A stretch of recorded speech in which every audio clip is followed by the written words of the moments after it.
I'm Mara Webster with In Creative Company, and today I'm thrilled to be talking to Katherine LaNasa all about her role as Dana in the Pit. And starting off in kind of the way that you got to develop this character, I was interested in the time that you spent, shadowing a charge nurse, and also the essentially the medical training that you all did prior to shooting. And it's one of those things that obviously is so helpful for the logistical elements, but it also really gives you an opportunity to look at how do you interact with patients? How do you talk to patients? What's the bedside manner? And, all those other subtextual things Yes, that are so important to a show like this. And I was interested in how that time really helped you to figure out a lot of those sorts of details for playing her.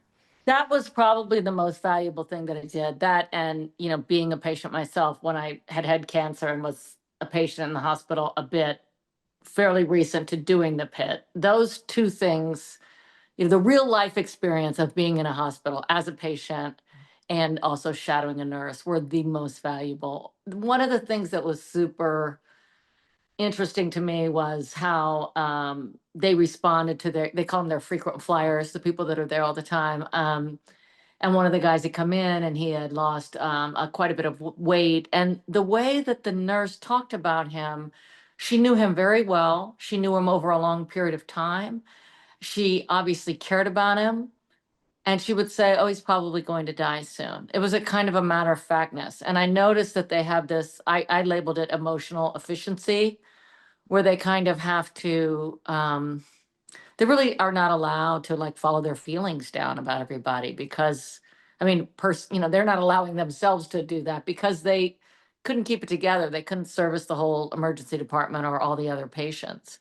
So I think that was really important. And also, like, I was, when I was in the hospital, one of the places that I ended up when I was spending the night there was a guy down the hall and he was,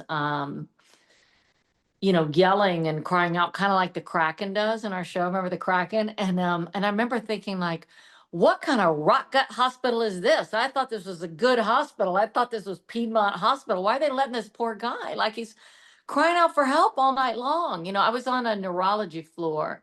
I was having some kind of scan or something, and he was probably a psych patient in a neurology bed, and so I just didn't realize that.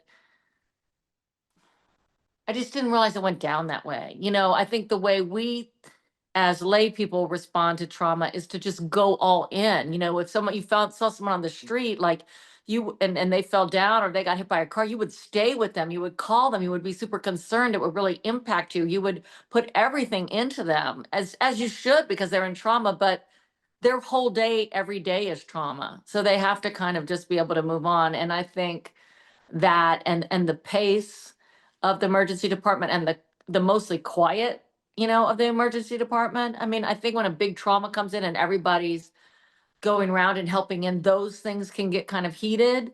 But in general, it's pretty quiet and efficient. And one of the things that's so incredible with the way that this show is shot, and the fact that your character is literally in the center of the floor, is even if you're not in the foreground of a scene, you're literally in every single moment of the show because we might see you through the glass. And, I was just interested in the experience of working on a show like this and essentially being able to create all these other scenes and scenarios that we might not see or hear the dialogue of, but are so much a part of the texture. My puppet shows. Yeah. I call them puppet shows. Yeah, we create a lot of puppet shows.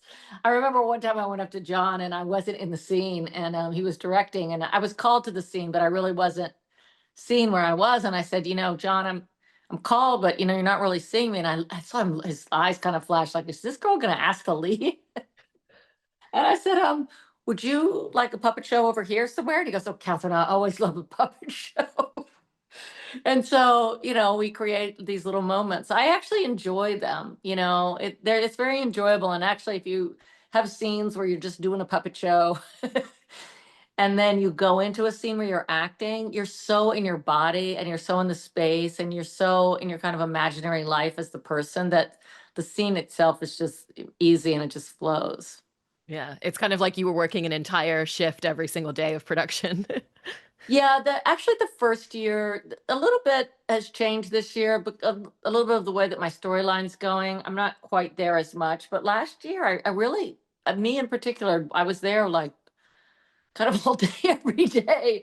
And people would come and they would go, bye, y'all. And I would just hang there, but I wouldn't want anyone else to do it. So I'll take it. It worked out. I also wanted to ask about working with Martha Gayman, who's your acting coach, because you've been Yes. working with her for about 30 plus years on Yes. like every single project that you do. And, in kind of figuring out the nuances of Dana, I'm really interested in how she was a really helpful component and person to collaborate with on this. It's funny, we've been working together so long. I don't even know if I worked with her on my very first audition. I know that we work every episode. And for me, um, it's just kind of fine tuning with her at this point. But honestly, at other times it's like, oh, I might take a clue from the script and think that this is supposed to be, like a downer Dana or something. And she's like, no, this is the Dana that we want to see. You can bring all your vibrancy to it. There might be like some kind of little notes. They're not, she doesn't build the character for me per se on any level, but it's just this constant dialogue. I don't know how to explain it. She's invaluable, and yet she's not like a Svengali, like a puppet master saying, do this, do that. What was I just going to say? She was really important in the way that she encouraged me to continue with my what was horrible Pittsburgh accent until it was no longer horrible.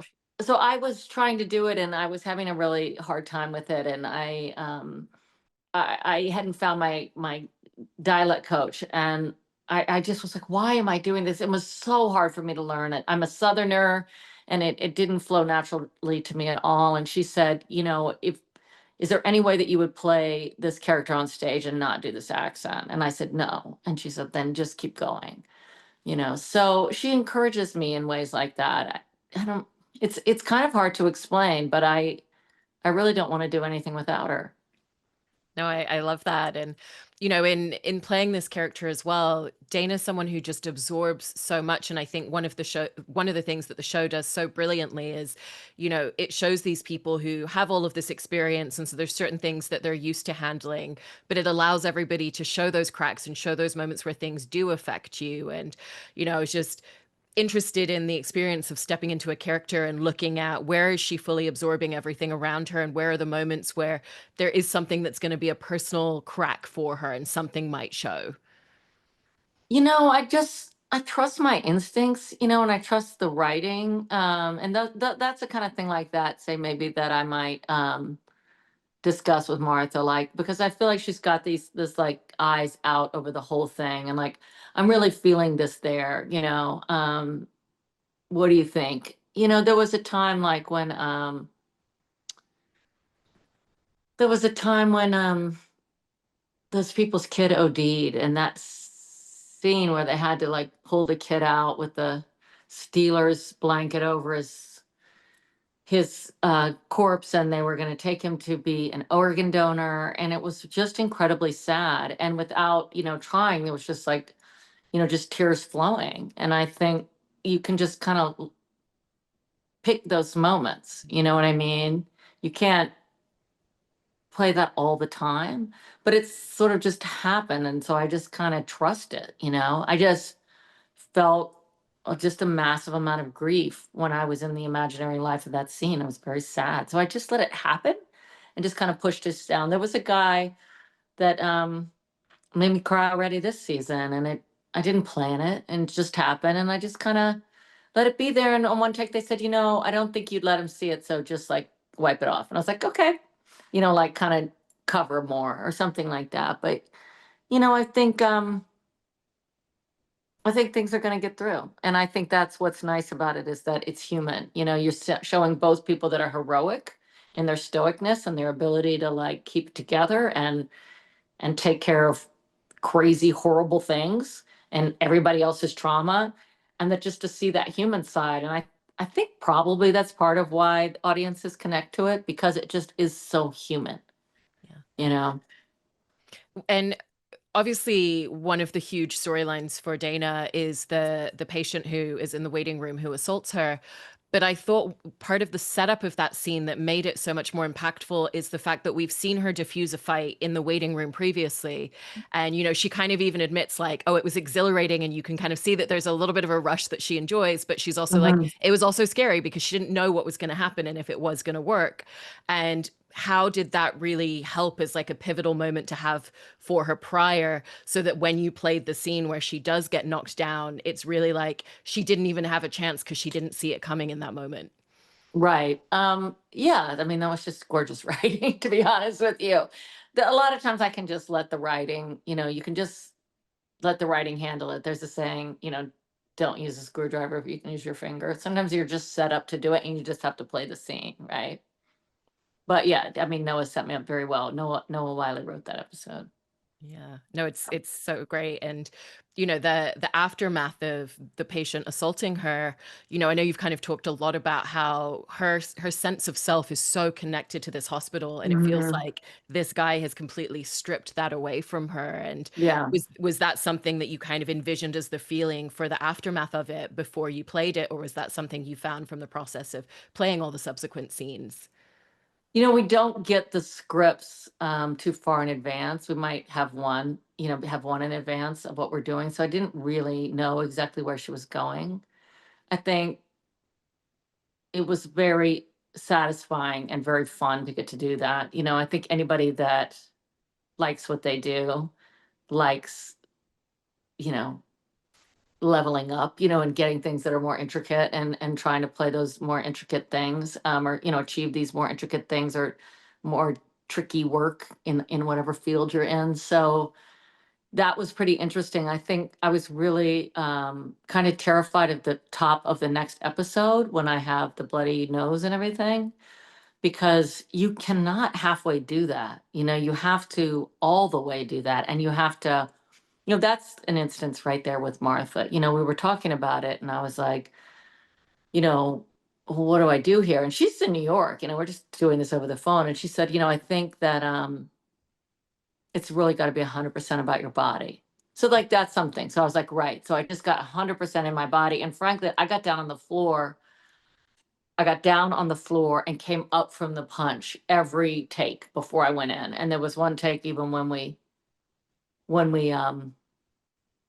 were on Noah, after I'd done like 15 takes of it or whatever, and I tried just walking in and it was like it was crap. And so it's like, no, I gotta go all the way back down. So I mean that was one aspect of it. What else were you asking? I think that for me, I was kind of discovering along the way, and I was keeping up like that my neck hurt, and I was just allowing myself. I actually allow myself to just get kind of cranky, like super cranky, how you would probably feel. And so it was just very, very fun to play all that and to hold all that and to hold this kind of grief. I think it was really grief. You can't go back from that. That can't unhappen. Yeah. You know? And that conversation that Dana has with Robbie, where she's talking about, you know, I've been attacked before. I know that there was more to that speech, and it was her Yeah. saying, this is different because this wasn't someone who was psychotic, it wasn't mental health. Yeah. It was anger, and it feels so representative of the world that we live in. And Yes. even though that didn't end up making the final version Yeah. of that episode, unfortunately, how was that also still just really helpful for like understanding the headspace that she was in when you read that? Yeah. I think all the writing was like super illuminating, and it's just I don't think we really realized. I don't think I realized until I got into this part, even though I am the daughter of a doctor and a doctor that was a flight surgeon in Vietnam, this really put himself on the line for others. But, I don't think I realized how much these people sacrifice, how brave they are, how just relentlessly giving of themselves they are. Everybody that came in to talk to us, these professionals, I mean, really high level professionals in the medical field, they all started crying at some point when we asked them certain questions. They all got really choked up, whether it was about people that didn't survive COVID because they couldn't handle it, people, doctors that they lost either because of COVID or because they committed suicide, just their own grief. It's like, it's almost like it's right under the surface and they just push so much down. So, yes. And, you know, we really see her trying to push her emotions down. And, you know, she's told you can go home, but she's not Yeah. ready to kind of deal with confronting all of it. And I've heard you talk about filming the scene where she gets the phone call saying, "We've arrested him. Let us know if you want to press charges." And that you kind Right. of found the emotion in that moment to be fear, but you hadn't necessarily anticipated that. And Mhm. I was just interested in the experience of filming that scene and finding that to be the emotion in the moment. Yeah, it was cool. I mean, I think that's really when acting is the best, when you've sort of done all your homework about the character and then you're having, how do I put it? Like feelings that are just coming from your subconscious mind. Like, so you're just really living. That's when it's the best, when you're just living in an imaginary world and you're responding as if you are another person. It's a little bit of like the wizardry of it. Like, I don't even know where it comes from when it happens. But yeah, it's great. So that was that was really neat. That was really informative. I allow those things just to be. I mean, I think they're magic when they happen. No, it's wonderful. And you know, in talking about this scene between Dana and Langdon as well, I think it's kind of like really beautiful how you kind of really found her caring at the beginning. She's not even making eye contact with him. It's just like, let me just get this done. I've got other things Mhm. to focus on.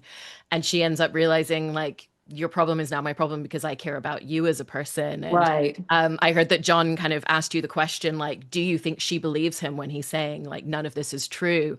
And I was Mhm. interested in how that note kind of really played into the way that you were playing that scene when you shot it.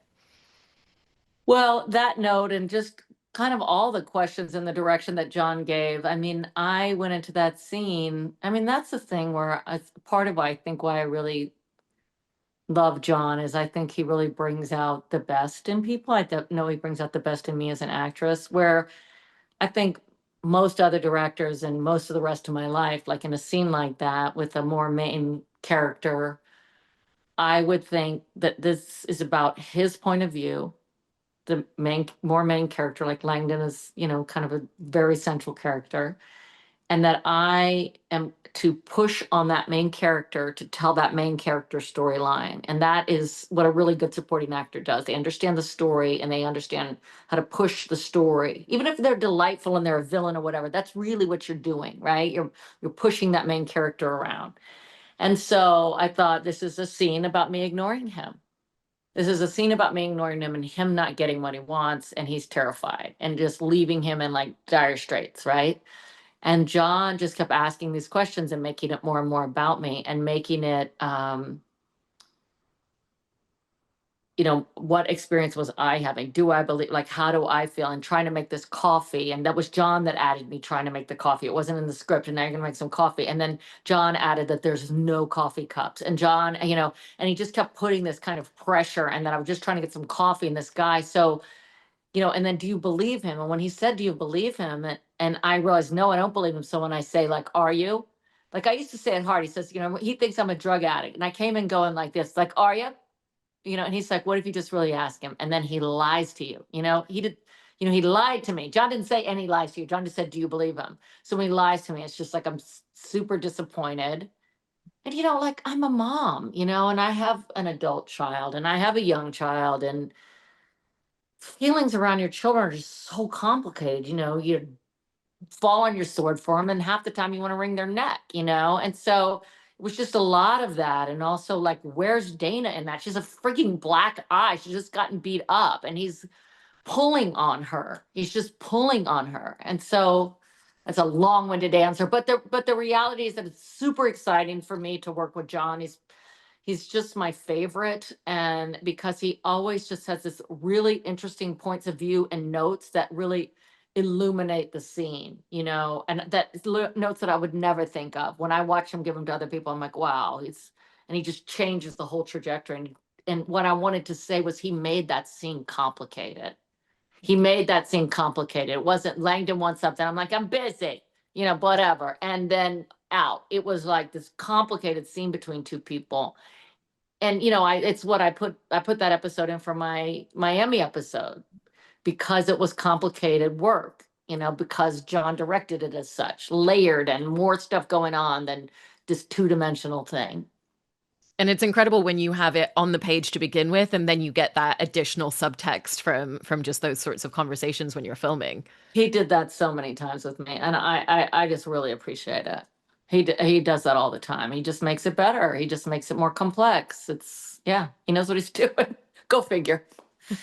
One of the things that I love so much in the friendship with Dana and Robbie is the way that they can read each other without words, and Mhm. there's also these little aspects where she's kind of almost like temperature checking him throughout the day. And part of it is the friendship, but part of it's like she needs him to be okay so that she can do her job and so that she can keep everybody functioning at the same time. And it's like, she knows he's had 3 cups of coffee. It's not even 10:30. Like something's Right. up right at, that's like hour one or hour two. So even before everything that happens later, like she's kind of Mhm. already getting these little senses. And I was just curious about kind of finding those little temperature checks and just the silent language of the way that she constantly reads him. Yeah, I think again, it's kind of like I view her a little bit as like a basketball coach, like what's going on in the game and like she feels like a live sports coach a little bit. Like I've got to keep this whole thing going, and he's got to be okay, right? So it's constantly, and he doesn't look like he's all right. So on this day, he doesn't look all right, and there's a lot. This is an important department, right? We're dealing with trauma, and so yeah, yeah. Um, that's the name of the game for her, is just making sure he's okay so that he can keep the department running. And they have such a great sense of humor with each other. And, one of the moments she kind of like jokingly calls him sad boy. And it's like, if I can make you laugh, then you're going to feel better. But you've talked about how you actually had to kind of really finesse the line delivery for something like that, where it's such a small detail because it had to feel like it comes from a place of love, like they're friends. She's not Yeah. disparaging him. And how did you land on the way that that would work? Well, at the time, I felt that Collins was kind of playing, well, at least when I was around her, she was playing like she was very kind of like ticked at him and kind of over him. So if Collins had seemed like his good friend, I think I could have been like, where's our sad boy? Like, like we love him. Where's our guy? Like I would maybe with Abbott. I actually ended up kind of requesting and developing those moments with Abbott, with Sean Hattasey, so that he and I could connect. Actually, they hadn't written anything for he and I to connect.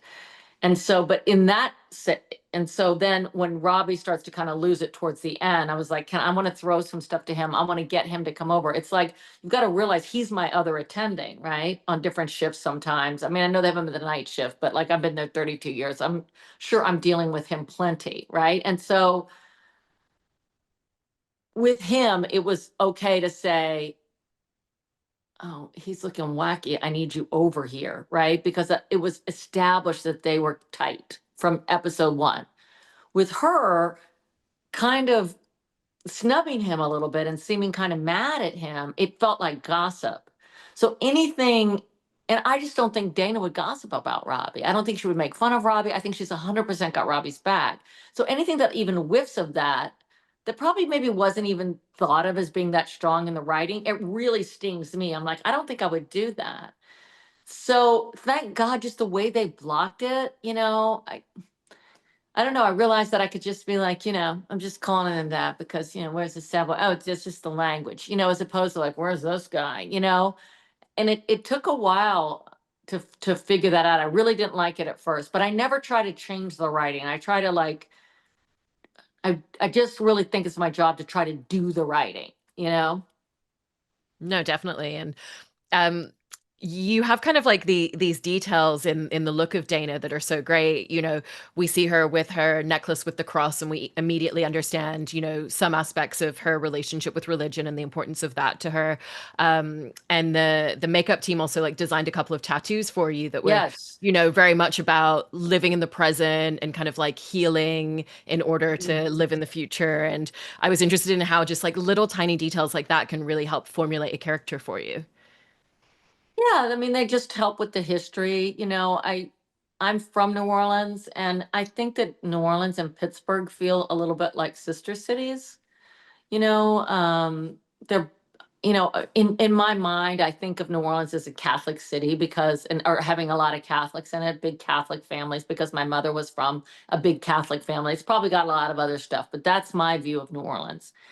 And I think the same thing about Pittsburgh. And they both have a lot of Italians, and I'm Italian. So it's just, there was like a lot of similarities there. So it really made sense to me, that maybe, Dana, like my mother, had gone to like Holy Name of Jesus Mercy Academy, and had grown up with the sisters. And I just saw her as someone that was really devout. And I think they must have had some stuff in there. They must have had a little clue in there. I don't even know where it came from, to be honest with you, but I put that together about her. And then I go to a I went to an all girls Christian camp, and some of the girls there are Catholic. And I had, right before I started the job, been a camp counselor for the first time when my daughter was at the camp. And I reached out to some of them that were Catholic. I'm like, I need a quote. I want to quote a Catholic quote. And someone said, my friend said that you should quote this. It's like a patron saint of nurses or something. And I think her name's Gianna or something. And so they found some quotes for me. So I reached out to like the Catholic, and she was a Catholic nurse, this woman. So I have my lines, I have my connections, I have my people. And so they gave me some quotes. And the one is that we use on that, the Dana's cross is live holy the present moment. And then I don't know why, it was written in the script that Dana had a bunch of tattoos originally. And so I had this idea that maybe she had had this like sabbatical. She's, had a mother that died, and then she's been working at the hospital her whole life. And for some reason in my subconscious mind, I wanted to play that there was a minute where she left, where she just had to get away from it, and then she came back. And so I really liked Thich Nhat Hanh. And so I had this idea that she had gone to the Southeast Asia. And there's a Thich Nhat Hanh quote, which is, in order to heal the future, we have to heal the present moment. And then I had it written in Vietnamese, and then we made it as a henna tattoo. So as if she had gotten it in Asia, and that was kind of her thing. So it's little pieces of history. Yeah, I love those details. And in talking about filming that final scene where Dana leaves the hospital and the fact that she takes those pictures down, and I know that you had a picture that technically is like Dana's granddaughter, but it was actually a picture that you had of your daughter. So there's also that personal Yes. connection to the pictures, which is beautiful. Yeah. Um, what was important to you filming that moment? Because it's kind of a whole conversation with herself. She's not talking to anyone, and Robbie's the only one that kind of really knows she might not come back at that point. Yeah, we were ending the season that night. That was the last thing that we filmed. And that I feel like that whole period, from like after I get punched to the end of the season, it was just really, there was just a lot of grief in that, right? So there was a grief about kind of just losing something in that punch, like losing my place, losing my dignity. It kind of ruined something for me, right? It just took my pride away a bit, and it's never the same after that, right? And so there was that. But I also think there was just a lot of grief about what an angry world, and somebody going around shooting people at a music festival.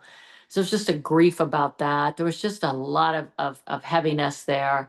So and John had seen me in rehearsal. He wanted to see what I was doing, and I felt really emotional. He's like, I like this emotion. This is good. And I want you to do this, and I want you to take this much time, and I want you to do it like that. And so I just did it. And I think we had a take that was really pretty emotional. And John said, I want you to bury your emotions more, because